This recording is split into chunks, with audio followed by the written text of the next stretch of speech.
Olá, minhas irmãs, meus irmãos, que Jesus nos abençoe hoje e sempre. Sejam todos bem-vindos ao canal. Eu sou Luísa e fico feliz em tê-los aqui para estudarmos juntos o livro dos médiuns. Nós estamos na segunda parte, que trata das manifestações espíritas, no capítulo 6, das manifestações visuais, e o tema que estudaremos é teoria da alucinação. Os itens são os de números 111, 112 e 113. Item 111. Os que não admitem o mundo incorpóreo e invisível julgam tudo explicar com a palavra alucinação. Toda a gente conhece a definição desta palavra. Ela exprime o erro, a ilusão de uma pessoa que julga ter percepções que realmente não tem. Origina-se do latim hallucinare, errar, que vem de ad lucem. Mas, que saibamos, os sábios ainda não apresentaram a razão filosófica desse fato. Não tendo a ótica e a fisiologia, ao que parece, mais segredos para eles, como é que ainda não explicaram a natureza e a origem das imagens que se mostram ao espírito em dadas circunstâncias? Tudo o querem explicar pelas leis da matéria. Seja, forneçam então, com o auxílio dessas leis, uma teoria, boa ou má, da alucinação. Sempre será uma explicação. Item 112. A causa dos sonhos nunca a ciência a explicou. Atribuiu-os a um efeito da imaginação, mas não nos diz o que é a imaginação, nem como esta produz as imagens tão claras e tão nítidas que às vezes nos aparecem. Consiste isso em explicar uma coisa que não é conhecida por outra que ainda o é menos. A questão permanece de pé. Dizem ser uma recordação das preocupações da véspera. Porém, mesmo que se admita esta solução, que não o é, ainda restaria saber qual o espelho mágico que conserva assim a impressão das coisas. Como se explicarão, sobretudo, essas visões de coisas reais que a pessoa nunca viu no estado de vigília e nas quais jamais sequer pensou? Só o Espiritismo nos podia dar a chave desse estranho fenômeno, que passa despercebido por causa da sua mesma vulgaridade, como sucede com todas as maravilhas da natureza que calcamos aos pés. Os sábios desdenharam de ocupar-se com a alucinação. Quer seja real, quer não, ela constitui um fenômeno que a fisiologia tem que se mostrar capaz de explicar, sob pena de confessar a sua insuficiência.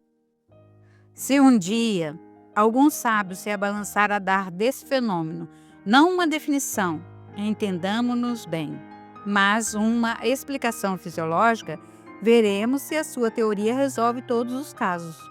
Sobretudo, que ele não omita os fatos tão comuns de aparições de pessoas no momento de morrerem, que diga de onde vem a coincidência da aparição com a morte da pessoa. Se este fosse um fato inusitado, poder-se-ia atribuí-lo ao acaso. É, porém, muito frequente para ser devido ao acaso que não tem dessas reincidências. Se ao menos aquele que viu a aparição tivesse a imaginação despertada pela ideia de que a pessoa que lhe apareceu havia de morrer, vá. Mas, quase sempre, a que aparece é a em quem menos pensava aqui haver. Logo, a imaginação não entra aí de forma alguma. Ainda menos se pode explicar pela imaginação as circunstâncias de que nenhuma ideia se tem em que se deu a morte da pessoa que aparece. Dirão, porventura, os alucinacionistas que a alma, se é que admitem uma alma, tem momentos de sobreexcitação em que suas faculdades se exaltam. Estamos de acordo, porém, quando é real o que ela vê, não há ilusão. Se na sua exaltação a alma vê uma coisa que não está presente, é que ela se transporta. Mas se nossa alma pode transportar-se para junto de uma pessoa ausente, por que não poderia a alma dessa pessoa transportar-se para junto de nós? Dignem-se eles de levar em conta esses fatos na sua teoria da alucinação. E não esqueçam que uma teoria a que se podem opor fatos que a contrariam é necessariamente falsa ou incompleta. Aguardando a explicação que venho a oferecer, vamos tentar emitir algumas ideias a esse respeito. Item 113. Provam os fatos que há aparições verdadeiras, que a teoria espírita explica perfeitamente e que só podem ser negadas pelos que nada admitem fora do organismo. Mas, a par das visões reais, haverá alucinações no sentido em que esse termo se emprega? É fora de dúvida. De onde se originam? Os espíritos é que vão esclarecer-nos sobre isso, porquanto a explicação, parece-nos, está toda nas respostas dadas às seguintes perguntas. A. São sempre reais as visões? Não serão algumas vezes efeitos da alucinação? Quando em sonho ou de modo diverso se veem, por exemplo, o diabo ou outras coisas fantásticas que não existem, não será isso um produto da imaginação? Resposta: sim, algumas vezes, quando dá muita atenção a certas leituras ou a histórias de sortilégios que impressionam. A pessoa, lembrando-se mais tarde dessas coisas, julga ver o que não existe. Mas também já temos dito que o espírito, sob o seu envoltório semimaterial, pode tomar todas as espécies de formas para se manifestar. Pode, pois, um espírito zombeteiro aparecer com chifres e garras, se assim lhe aprouver, para divertir-se à custa da credulidade daquele que o vê, do mesmo modo que um espírito bom pode mostrar-se com asas e com uma figura radiosa. B. Poder-se-ão considerar como aparições as figuras e outras imagens que se apresentam a certas pessoas quando estão meio adormecidas ou quando apenas fecham os olhos? Resposta: desde que os sentidos entram em torpor, o espírito se desprende e pode ver longe ou perto aquilo que não lhe seria possível ver com os olhos.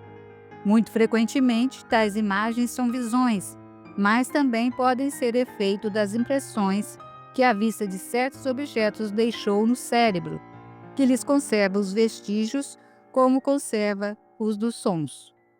Desprendido, o espírito vê no seu próprio cérebro as impressões que aí se fixaram como numa chapa daguerreopítica.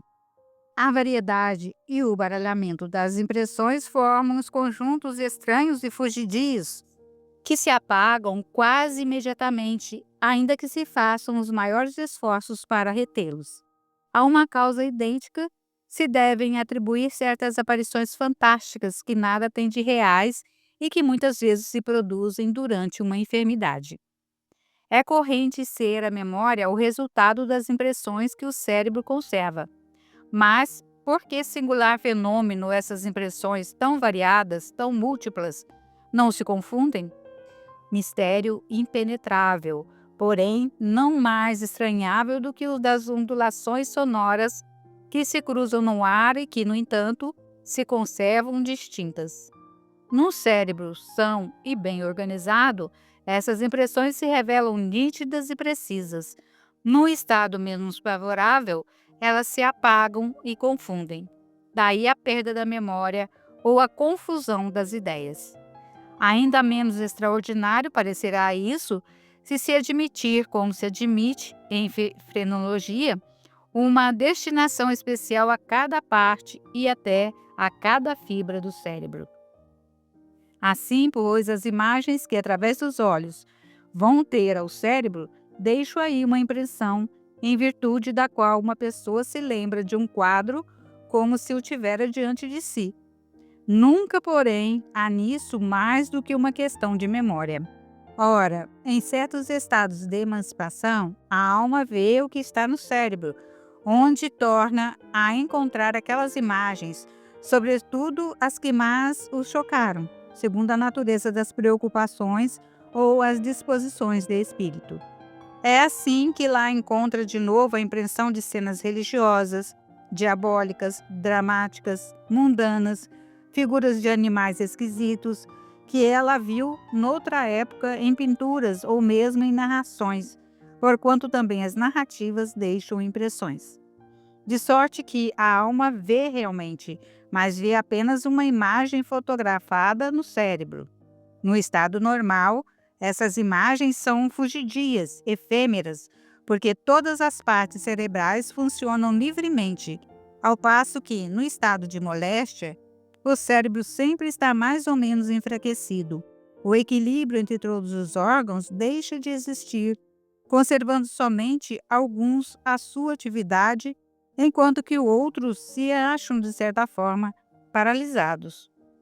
Daí a permanência de determinadas imagens que as preocupações da vida exterior não mais conseguem apagar, como se dá no estado normal. É essa a verdadeira alucinação e causa primária das ideias fixas.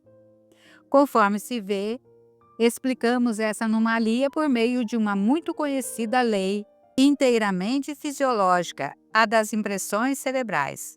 Porém, preciso nos foi sempre fazer intervir a alma. Ora, se os materialistas ainda não puderam apresentar deste fenômeno uma explicação satisfatória, é porque não querem admitir a alma. Por isso mesmo, dirão que a nossa explicação é má, pela razão de exigirmos em princípio o que é contestado. Contestado por quem? Por eles, mas admitido pela imensa maioria dos homens, desde que houve homens na terra. Ora, a negação de alguns não pode constituir lei. É boa a nossa explicação? Damo-la pelo que possa valer em falta de outra, e se quiserem, a título de simples hipótese, enquanto outra melhor não aparece. Qual ela é, dá a razão de ser de todos os casos de visão? Certamente que não.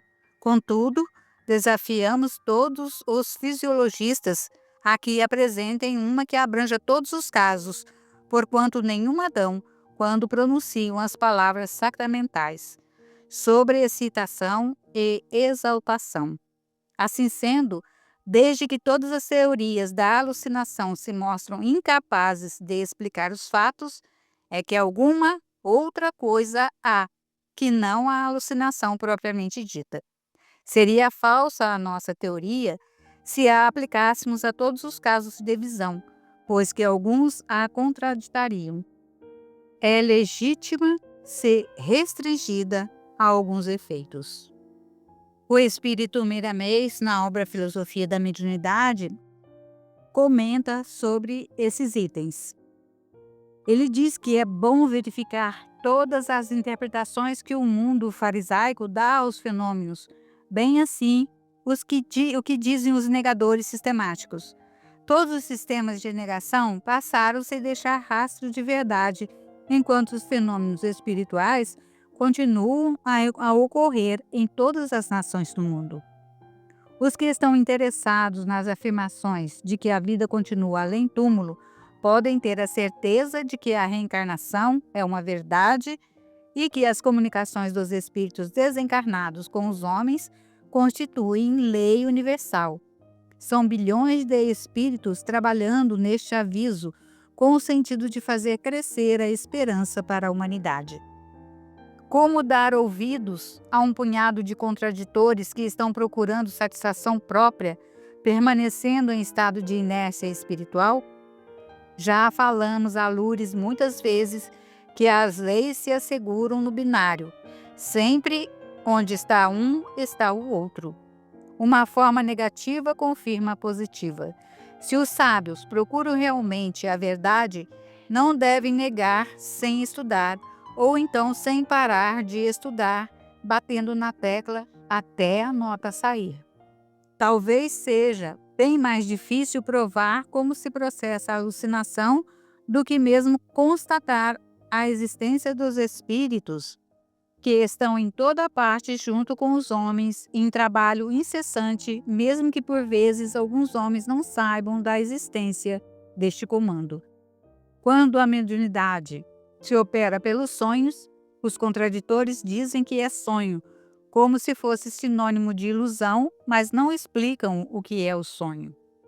A verdade vem chegando para a sociedade humana lentamente, dando a ela a condição de entender que tudo muda, que o progresso aciona toda a vida em todos os mundos. Quantos negadores do passado hoje se encontram vestidos de novo na carne, afirmando que negaram, dando a vida inteira para sustentar as verdades naturais, onde a lei vibra como o pensamento de Deus? Negar não é ato do homem inteligente. O sábio verdadeiro nada nega. Ele pesquisa e vive aquilo que já pode conceber. Ele não alardeia o que já conquistou, nem força consciências. É o que pedimos aos médiuns conscientes do intercâmbio com os espíritos. Não devem querer convencer aos ignorantes, nem tampouco aos doutos. O tempo se encarregará deles, e a verdade aparecerá para todas as criaturas que começarem a furar o poço. Ela é água divina, nascida do seio da divindade. Ela vem em forma de amor que a tudo transforma e ascende para Deus. Afirmamos que a mediunidade está no começo, somente a sua maturidade deverá colocar os fenômenos nos lugares de destaque. Convém aos médiuns atuais esperar com paciência, trabalhar com honestidade e amar sem interesse, porque os homens, sejam sábios ou místicos, e que tenham qualquer posição de relevo no mundo, não podem mudar um tio que seja das leis de Deus. Só Deus fica como um sol para clarear a todos. É certo que tudo tem de se pôr à vista, sem que se esqueça da ponderação de não maltratar quem trilha em outro caminho. Todos temos algo para expressar como verdadeiro. Troquemos experiências, porque a vitória é de Deus.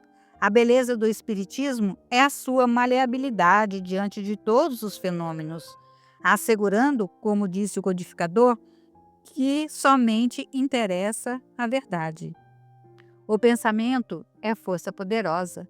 Ele pode alcançar distâncias imensuráveis e ainda leva consigo a imagem do pensante, o que faz o vidente ver em certas circunstâncias uma forma vaporosa, lembrando-lhe imediatamente o seu transmissor. Existe tudo isso e muito mais. No entanto, o próprio espírito pode transportar-se e ir junto daquele que ele deseja, falando-lhe pelos processos telepáticos. A própria história registra esses fatos. Eis que o semeador saiu a semear. E ao semear, uma parte caiu à beira do caminho, foi pisada e as aves do céu a comeram. Lucas, capítulo 8, versículo 5.